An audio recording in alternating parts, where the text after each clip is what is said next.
In class. Good morning, ma'am. Good morning, ma'am. Okay. So last time we finished till scene one, and now the scene two was to be begun from the Court of Justice in Venice. Okay. Have we done till here? Is it? Yes, ma'am. Please answer. Yes, Yeah, ma'am. yes, ma'am. Okay.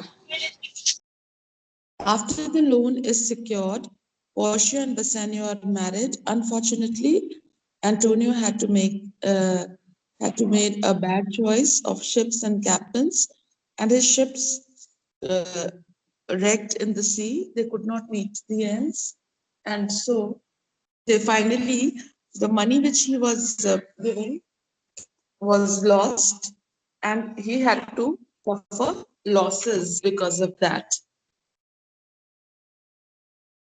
Okay, till here is it clear? Yes, ma'am.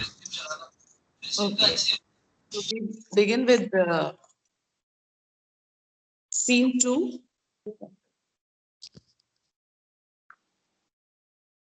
Enter the Duke of Venice, Antonio, and Bassanio, and others. So now the scene opens. The Duke of Venice enters. Along with him, please switch off your mic. Along with him, Antonio, Bassanio, and the others enter. Now, Duke, what is Antonio? What is Antonio here? So now the Duke is surprised. He's really surprised to see Antonio here. Why? Because he was a nobleman and Duke was not expecting him to be there. Antonio, ready, so please your grace. So Antonio said, yes, sir, I'm ready to please your grace. That means your honor. I'm ready all there to be at the time when I'm asked for, when I'm called by. Duke, I'm sorry for you. You have come to answer a stony adversary, an inhuman wretch, incapable of pity, void and empty from any feelings of mercy. Now, though Duke is to be a symbol of justice, yet these lines tell us that he knew what kind of man Antonio was and how he was caught up in the clutches of Shylock, a shrewd person, a shrewd money lender.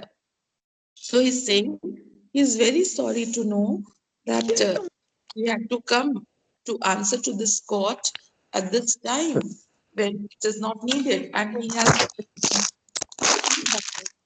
that means he has met a very typical enemy of his.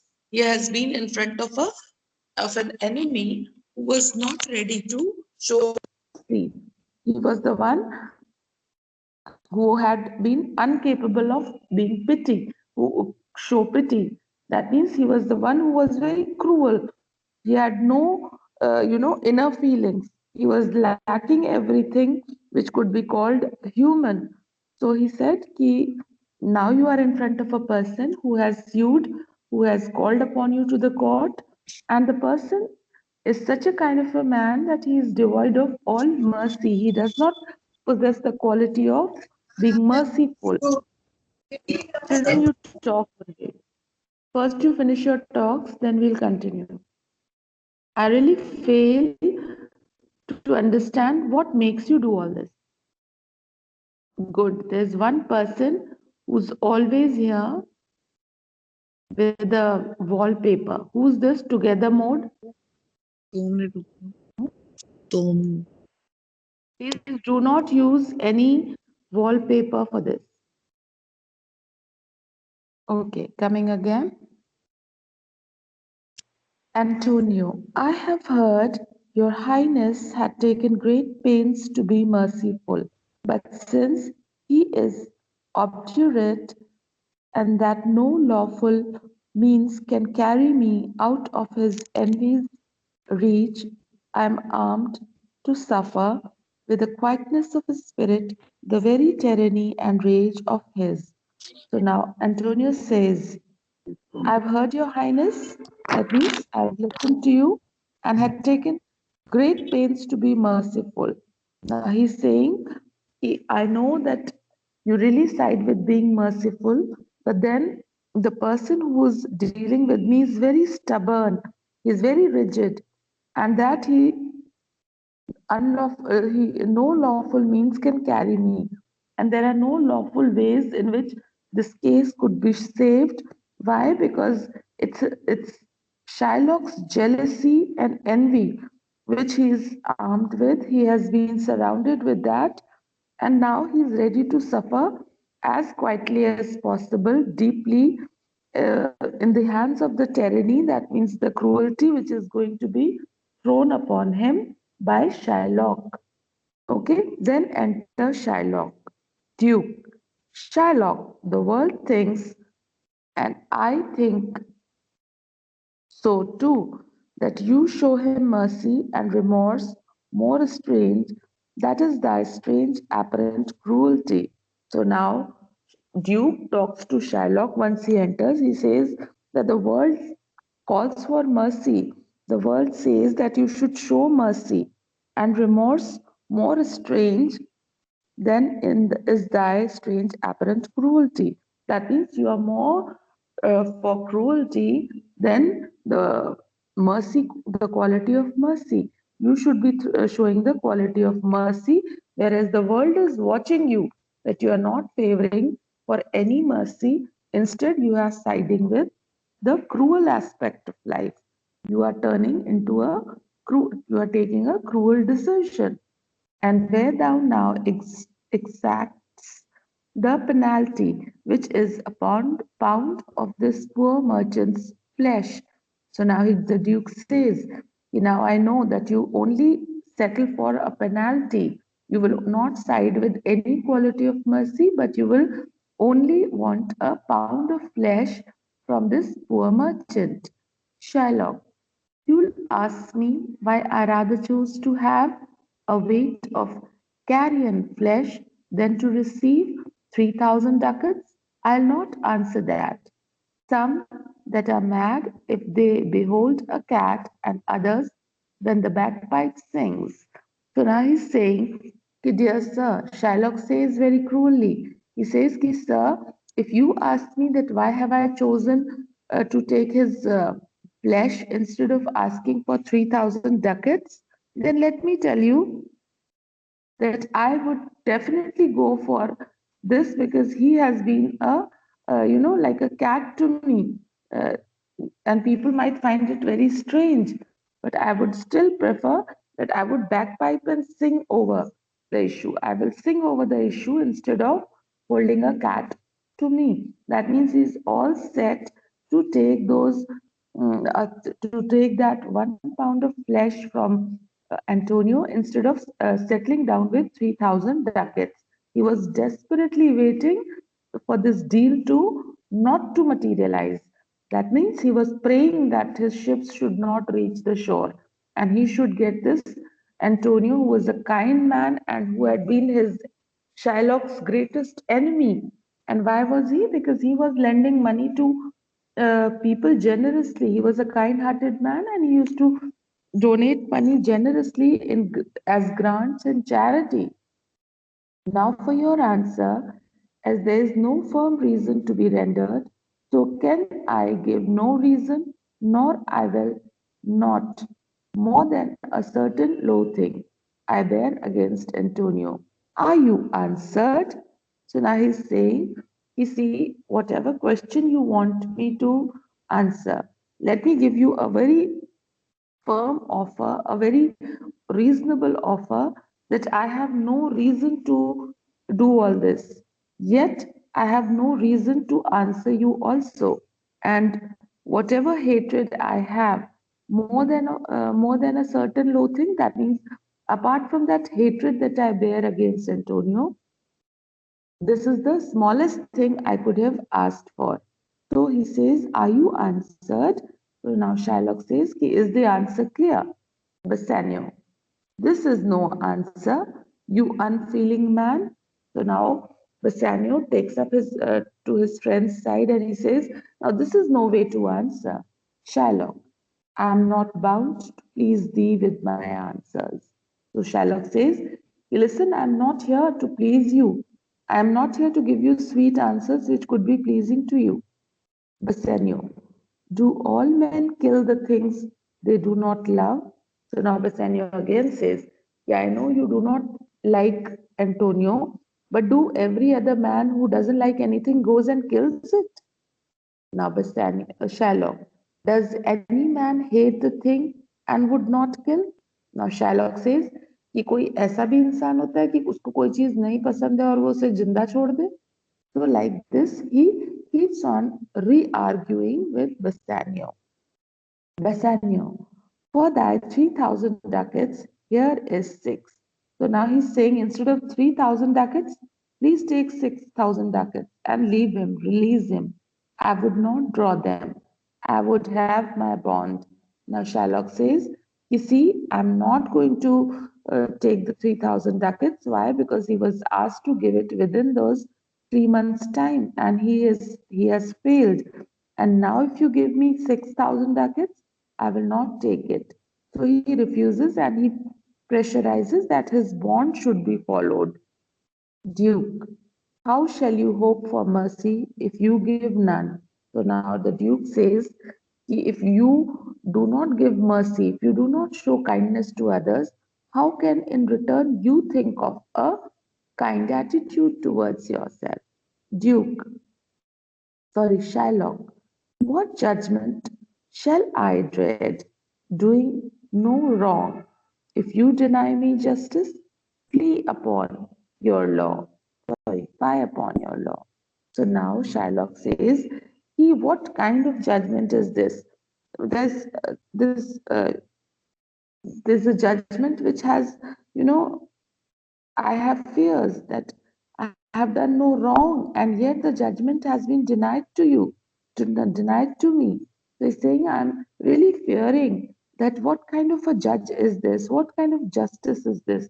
That I have a bond and I've come here to fulfill my bond, and the judge does not give me justice.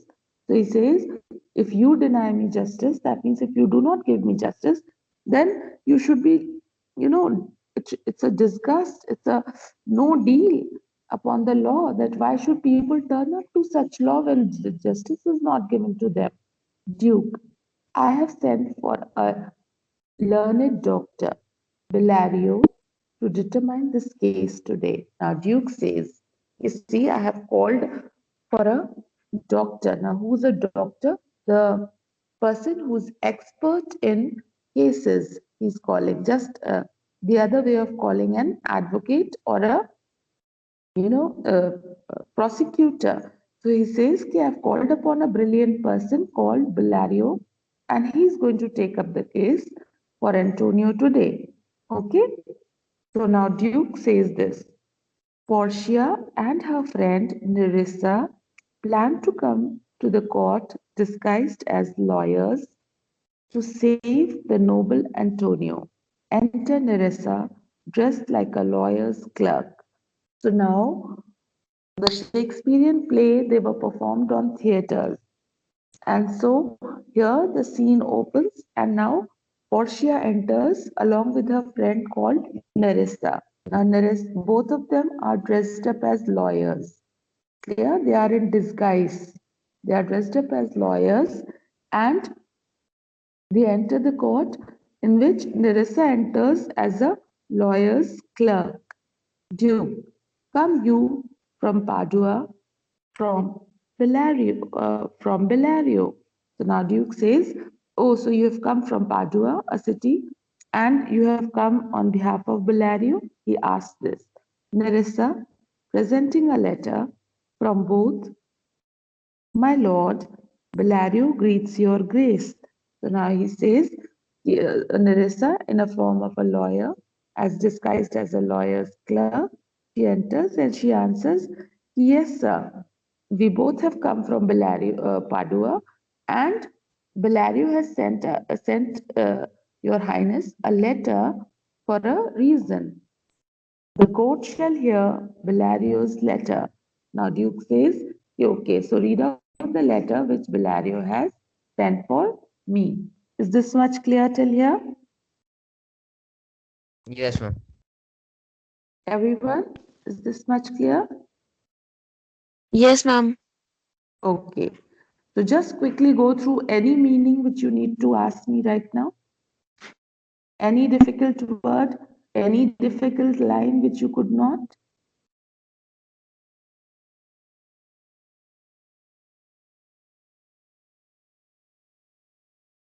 Okay, so I move on. I move on further. Clerk. Now, clerk, who's actually the clerk? It's Nerrisa who's acting and dressed up like a clerk, and she reads out the letter. Your Grace shall understand that at the receipt of your letter, I am very sick, but in the instant that your messenger came in loving visitation, was with me a young doctor of Rome. His name is Balthasar. I acquainted him with the cause in controversy between the Jew and Antonio the merchant. We turned over many books together. He is furnished with my opinion, which bettered with his own learning, the greatness whereof I cannot enough commend comes with him as at my importunity to fill up your grace's request in my stead.